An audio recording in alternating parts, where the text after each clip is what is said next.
Good evening and welcome to tonight's Bible study. We have worked our way up to Ecclesiastes chapter 10 and hope if you all are not hearing, let me know. If you are, give me a thumbs up. Ecclesiastes chapter 10 reads, "As dead flies give perfume a bad smell, so a little folly outweighs wisdom and honor. The heart of the wise inclined to the right, the heart of the fool to the left. Even a fool walks along the road. Even as fools walk along the road, they lack sense and show everyone how stupid they are. If a ruler's anger rise against you, do not leave your post. Calmness can lay great offenses to rest. There is an evil I have seen under the sun, the sort of arrow that arise from a ruler. Fools are put in many high places, while the rich occupy the low ones. I have seen slaves on horseback, while princes go on foot like slaves. Whosoever dig a pit may fall into it. Whosoever breaks through a wall may be bitten by a snake. Whosoever quarries stone may be injured by them. Whosoever split log may be endangered by them. If an axe is dull and its edge unsharpened, more strength is needed, but skill will bring success. If a snake bite before it is charmed, the charmer receives no fee. Words from the mouth of the wise are gracious, but fools are consumed by their own lips. At the beginning their words are folly, at the end they are wicked madness, and fool multiply words. No one knows what is coming. No one can tell someone else what will happen after them. The toil of fools wearies them. They do not know the way to town. Woe to the land whose king was a servant, and whose princes feast in the morning. Blessed is the land whose king is of noble birth, and whose princes eat at a proper time, for strength and not for drunkenness. Through laziness the rafters sag, because of idle hands the house leak. A feast is made for laughter, wine makes life merry, and money is the answer for everything. Do not revile the king even in your thoughts, or curse the rich in your bedroom, because a bird in the sky may carry your words, and a bird on the wing may report what you say." Solomon, as we know, wrote this, and some of Ecclesiastes is similar to Proverbs in many ways, in that there's a wise saying that teaches an important lesson. And we see that in several of this particular chapter in Ecclesiastes. He starts out with, "As a dead flies give perfume a bad smell, so a little folly outweighs wisdom and honor." I don't know about you, but that's a proverb. And what Solomon is trying to teach us is just as a dead fly or any kind of dead anything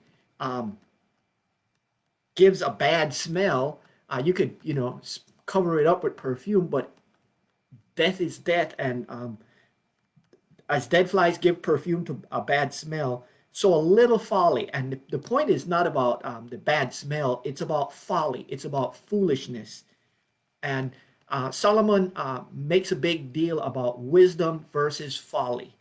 So a little folly outweighs wisdom and honor. And we should sometimes think just a little folly, just a little stupidness doesn't really matter. But in reality, people who do not learn quite often end up just like the dead flies give a bad perfume. And so Solomon gives some advice concerning wisdom and folly. And he said, when it comes to people, here is what he says, verse 2. "The heart of the wise inclined to the right, but the heart of the fool to the left." I want for us to look at that not just as right and left, because we could demonize people if they're right-handed or left-handed, or if people think right is correct. And but the heart of the wise inclined to what is right in the sense of what is correct and true, not just right and left, but it's not like to the right and that but to what is right and true. And that's what the meaning is. The heart of the wise inclined to what is right and true. In other words, why the true wisdom is to go with God's plan, whereas the heart of the fool goes with what's wrong, goes with the world, not with God. And that's what Solomon is saying is a little folly outweighs wisdom and honor. And if a person is doing what is right, that is the correct thing to do. And if they're doing what is wrong or going towards what we would say the left, the wrong thing, that is the wrong thing to do. And he goes on and points out how we can test this. It says, verse 3, it says, even as fools walk along the road, they lack sense and show everyone how stupid they are. And I don't know about you, but as people come in and out of our lives, and as I meet people, and I'm 55 years old, and over those years, as I've met people in prison, out of prison, at church, in the streets, at stores, at church, we know that some people are wise because their action, as it says, actions speak louder than words. And the moment a person opens their mouth, the words they say speak so much that they advertise who they are. Are they a God-fearing person, or are they a fool? And so as we walk through life, we are advertising through our words and our action. Are we foolish and or are we wise? And here's the thing, actions speak louder than words. And so Solomon is saying, even as the fool walks along the road, they lack sense and they show. Everybody knows who the fools are. As a matter of fact, it's no secret. We may think that people don't know, but the reality is people recognize people for who they truly are. And I'll come back to that towards the end, because then Solomon switched to rulers, and he goes in verse 4.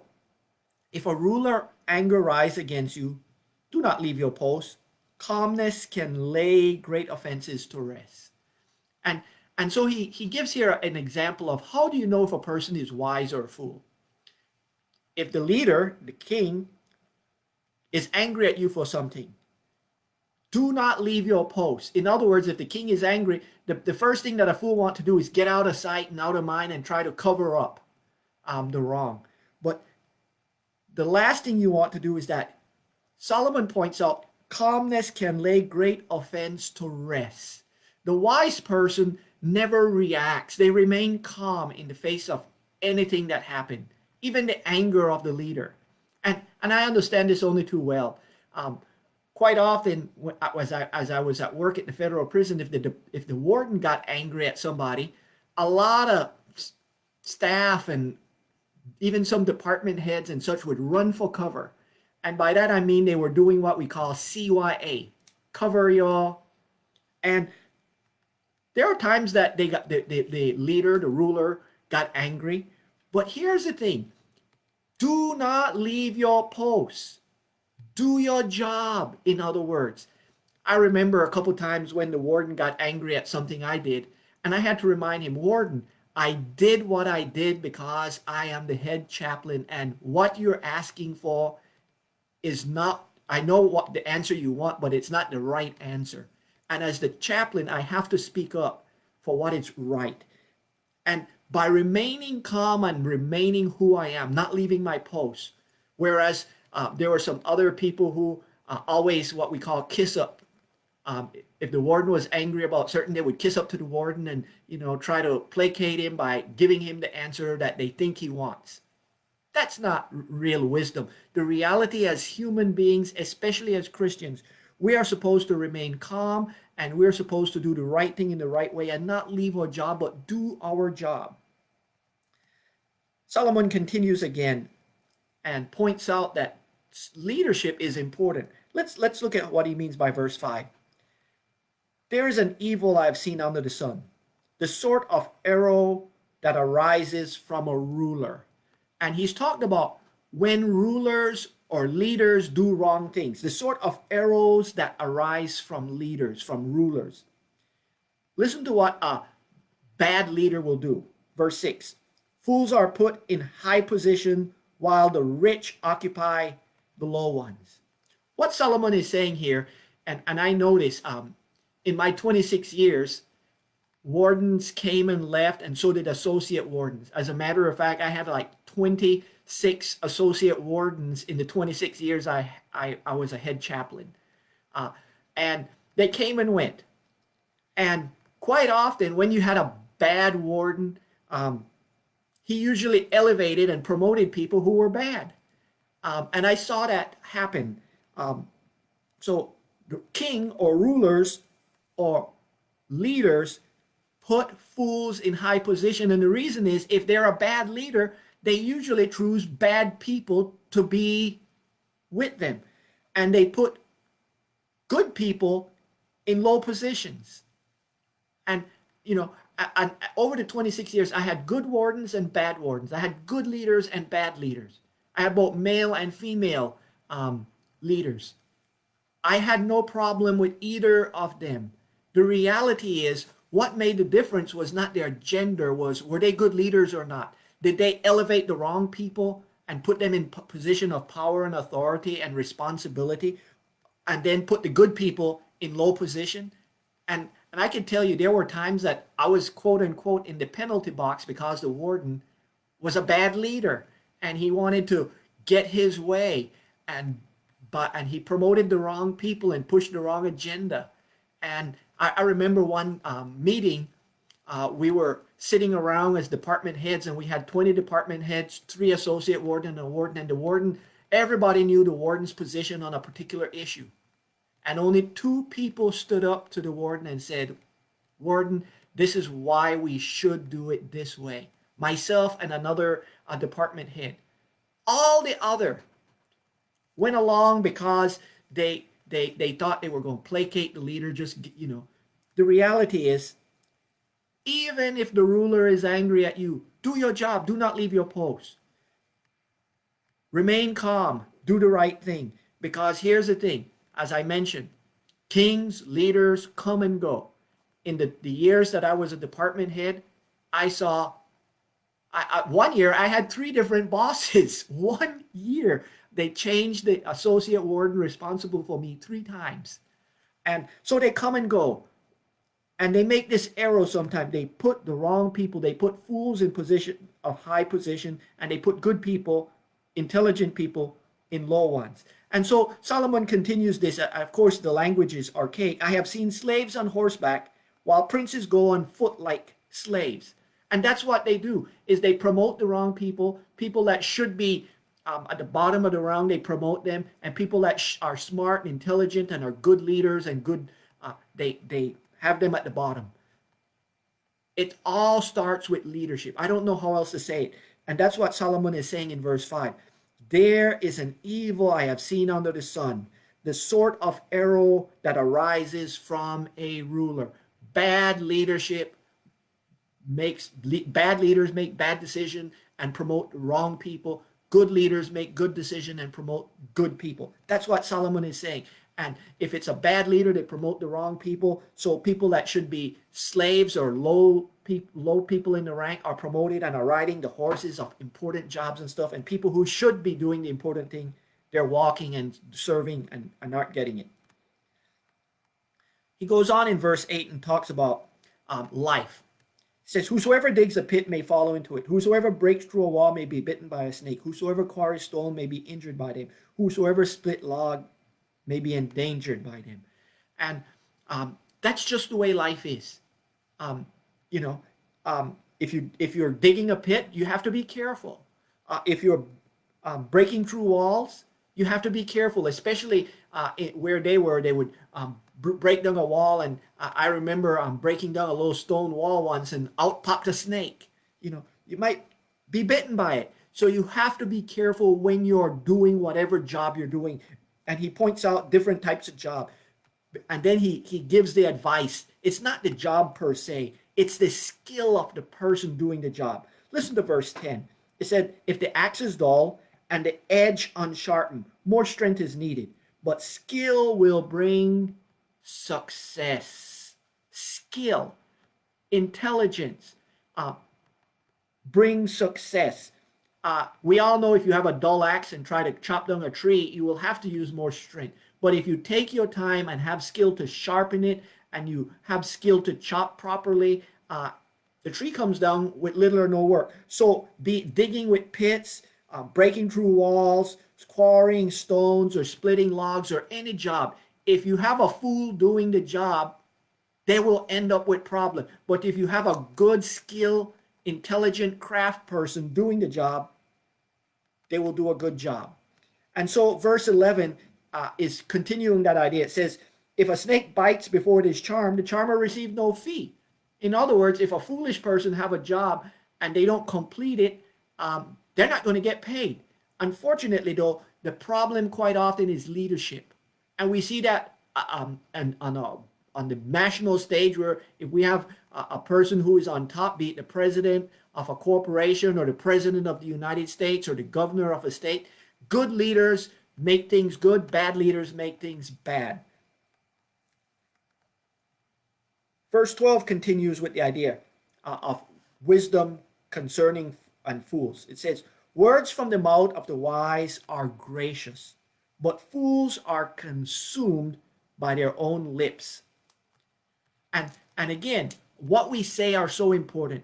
And we should always, as Christians, words of the wise are gracious. We as Christians always do the right thing in the right way for the right reason. We're always gracious and loving and forgiving. That's what it means to be a Christian.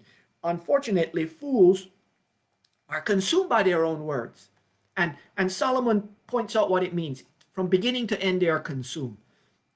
Verse 13 says, at the beginning, their words are folly, and at the end, they are wicked madness. In other words, from beginning to end, a foolish leader and a foolish person talks, have nothing important to say, and the words are so foolish, but in the end, it's madness, because if we follow a fool, we too will run into problems. And so he goes on, and fools multiply words. As a matter of fact, you know a person is a fool when they just talk. Solomon points out in verse 14, no one knows what is coming. Who can tell someone what will happen after them? We don't know. And there's a time when we say, people ask me things all the time. I don't know. The best I can do is say, here's what I think, but I don't know. Solomon then switches and talks about the reality is we as Christians, we as human beings should be hard workers. Verse 15 says, the toil of fools wearies them. They do not know the way to town. Woe to the land whose kings was a servant, and whose princes feast in the morning. Blessed is the land whose king is of noble birth, and whose prince eat at the proper time, for strength and not for drunkenness. Through laziness, the rafters sag, because the idle hands, the house leaks. And what he's talking about, if you have a king or a ruler or a leader who is a fool, and they were really, their place should be a servant. It says, woe to the land whose king was a servant. And I saw this, especially in the Bureau of Prison. I saw people got promoted, and in my opinion, and I want y'all to hear this, in my opinion, they should not have been promoted because they were fools. They did not know the job they were doing. The job they got promoted into was way above their head. It's the Peter principle. They got promoted because of kissing up and doing things to get promoted, and by doing different things. And they got promoted to all the way to associate warden and warden. And they were fools. I could tell you, like I mentioned earlier, I had about practically an associate warden for every year I was in the prison system. A different one. They came and went. And most of them were fools. They got promoted to that position not because they were the right choice, but because they butted up to the right people. And they wanted the prestige and whatever. And, it says, woe to the land whose king was a servant and whose prince feasts in the morning. In other words, it takes hard work and skill and wisdom. And it goes on, it points out, using a metaphor here, verse 18, through laziness the rafters sag, because of idle hands the house leak. Whenever you see problems in a situation, look to the leaders and see, were they lazy? Were they diligent in their work? Were they considering and making plans for the future? Were they doing preventive measures? Or, because the toil of fools wearies them, and they do not know the way to town. And unfortunately, too many times we promote fools into position of authority and responsibility, and then when the house come crashing down, we look around and try to find who to blame. The reality is, it's always leadership.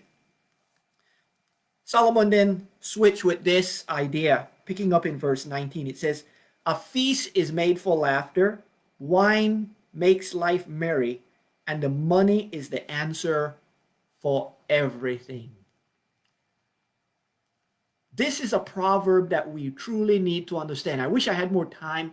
I know we have about 9 minutes left for this week's study. But Solomon is saying, a feast is made for laughter. When there's time for happiness and merriment, that's what it is. And wine is for merry. But there are people who are celebrating at the wrong time. And the reality is, money is the answer for everything. I wouldn't go so far as saying that, but money is the answer for a lot of things. I've heard it said money makes the world go around. We all know that's not true. The world's going around because it's spinning around the sun and on, and because God created it that way. But money does have a place. And I have heard from the business world the golden rule. And I know as Christians, you all think that the golden rule is do unto others as you would have them do unto you. But here's the golden rule from a business perspective. He who has the money, rule, or he who has the goal, rule. And money is the answer for most things in life. If you're hungry, you have money, you can buy food. If you have money, you can pay for rent or buy a house, buy a car, buy different things. Money has its place.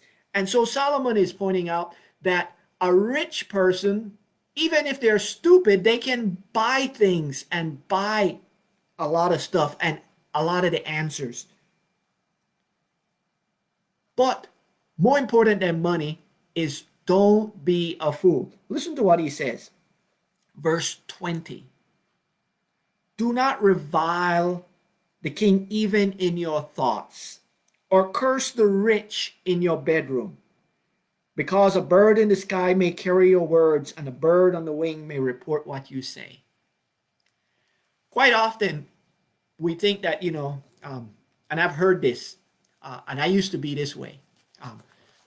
A lot of people think that the rich are crooks, and they got rich by doing something wrong, and that the way they got their money was ill-gotten gains. And here's the truth. People who get money by ill-gotten gains, according to Proverbs, eventually get caught, and they ended up in prison and were inmates. People who are truly rich and truly wise earn their money through hard work, wisdom, saving, investing, and reinvesting it to grow it. And I remember when I was poor, and I have to say this. I was born in Belize, a single parent. My mother had 8 kids. Single parent, 8 kids in a third world country. Not in America, in a third world country where there were no social network. She had to work 2 and 3 jobs just to feed us, clothe us, and put a roof over our head. And when I said she clothed us, I'm number 7 out of 8. I have 5 older brothers. 5 older brothers. And a lot of the clothes my eldest brother used to wear 12 years before, and it went through 4 other brothers before it got to me. Same thing with the books, etc., etc. And as a kid, I remember thinking rich people are crooks and they got their money by doing evil things, etc., etc. And then I became smarter and start reading Proverbs and understood. Solomon said, do not revile the king even in your thoughts, or curse the rich in your bedroom. We think when we're at home and we're in our own bedroom, nobody will hear us. But the reality is, what we think is what we say, and what we say is what we do. And if we talk bad against the rich and think they're bad people and stuff, and we hate rich people, we can never become what we hate. And I learned that the answer is not in hating rich people or poor people. As a matter of fact, we are to love everybody. We are never to curse anybody. And definitely people who have power and authority. As a matter of fact, here's what Jesus teaches. Pray for your enemies. Forgive them. Love them. Accept them. As a matter of fact, every president, I don't care if he's Republican, Democrat, as a Christian, here's my thing. We are to pray for them. They are our rulers right now. They are our leaders right now. We pray for them, that God give them wisdom and knowledge and guidance. We don't curse them. Unfortunately, we have a lot of this bipartisan bickering on all sides right now, where, it's the left or the right. The reality is, a lot of the things that the president and the others do, in my opinion, is foolish. I mean, $1 trillion deficit, etc. In my opinion, it's foolish. But I don't curse them. What I do is I pray for them. I don't curse them because what good does it do? Even in my bedroom, in my heart. Because cursing, whenever I utter a curse, it rebounds back on me. Instead, we should be praying for them. And here's the thing, if we say things, negative things about people, we might say something to somebody who we think we trust. And the next thing you know, it gets to that person, like it says, because a bird in the sky may carry your words, and a bird on the wire may report what you say. Jesus pointed out, whatever is done in secret will be revealed from the housetops, will be shouted out loud. So reality is, what we think in our hearts, if it's evil, people will know. We as Christians need to deal first with, starting with our hearts. So do not revile the king in your thoughts, in your hearts. Do not curse them. As a matter of fact, as Christians, daily pray for all leaders. Like them or dislike them, pray for all leaders. Church leaders, civic leaders, pray for all leaders. Do not curse them. As a matter of fact, pray that they will do the right thing. Pray for God to give them wisdom. Pray that if they are fools, that God will give them experience and knowledge and they will get better. I hope that we can understand this, because here's the thing. If we curse them and we say negative thing about them, what we say and what we do will get out. We think we do stuff in secret, but in reality, there's really no secrets. I found this out, unfortunately. My eldest daughter used to have a comedy routine about me, and she would stick her finger up to imitate my mustache. And she would, I used to do stupid things. I say stupid things. And here she had a comedy routine pointing out my stupidity, my foolishness. And I learned even things that I do at home that we think is private, there's always somebody watching, our wives, our kids. And as leaders, we always need to be aware that what we say, because words do hurt, that we should do the right thing in the right way for the right reason. Never curse anyone. Never have evil thoughts about anyone. Always think the best. We are Christians. We always think the best, do the best. We do the right thing in the right way for the right reason. We always do the best Fools are the ones who curse and argue and think, don't waste your time doing that. Instead of doing that, go to God in prayer. Turn to God for wisdom. Ask God to help you. Don't think evil about people. Think good about them. Even your enemies. Even our enemies. Jesus said we should pray for them. I'll end with that as we are up with our time. Tomorrow, remember, we're doing Maundy Thursday. I will be talking about the entire history of Maundy Thursday, what Jesus was celebrating, the Passover and the Lord's Supper, and what that means for us today, and foot washing and all those different things. So I'll see y'all tomorrow at 5 o'clock. I'm not going to promise 30 minutes. It's probably going to be a lot longer than 30 minutes because of all the information I have to share. See you tomorrow, 5 o'clock.